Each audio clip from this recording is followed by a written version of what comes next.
तो चलिए प्रश्न को देखते हैं। प्रश्न है हमारे पास, मान लीजिए कि f R से R में fx बराबर x का घन प्लस 5 द्वारा परिभाषित एक फलन है, तो f इनवर्स x अर्थात fx का व्युत्क्रमणीय फलन का हमें मान निम्नलिखित में से कौन सा होगा ज्ञात करना है। प्रश्न के हमारे पास चार विकल्प दे रखे हैं A, B, C, D, जिनमें से हमें एक सही विकल्प का चयन करना है।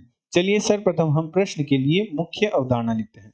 मुख्य अवधारणा, यदि हमारे पास कोई फलन fx बराबर दे रखा हो और उसका व्युत्क्रमणीय फलन ज्ञात करना हो, तो हम व्युत्क्रमणीय फलन निम्न चरणों में ज्ञात करते हैं। सर्वप्रथम चरण में यदि हमारे पास फलन fx दे रखा हो, उसे हम y के बराबर रख देते हैं। द्वितीय चरण में हम x को y से तथा y को x से प्रतिस्थापित कर देते हैं, अर्थात परस्पर x तथा y का प्रतिस्थापन करते हैं। तीसरे चरण में जो हमारे पास समीकरण प्राप्त होगी प्रतिस्थापन करने से, उस समीकरण की सहायता से हम y का मान ज्ञात करते हैं। y का मान ज्ञात करते हैं।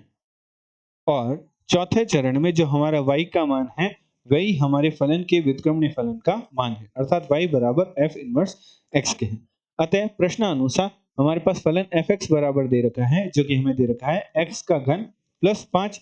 तो प्रथम चरण में हम fx को y के बराबर रखते हैं, अर्थात y बराबर हमारे पास आ जाएगा x का घन प्लस 5। द्वितीय चरण में हम x को y से तथा y को x से प्रतिस्थापन कर देते हैं। तो x तथा y का परस्पर प्रतिस्थापन करेंगे, तो y की जगह हम x तथा x की जगह हम y रख देंगे, तो y की जगह x रखेंगे, तो x बराबर y का घन प्लस 5।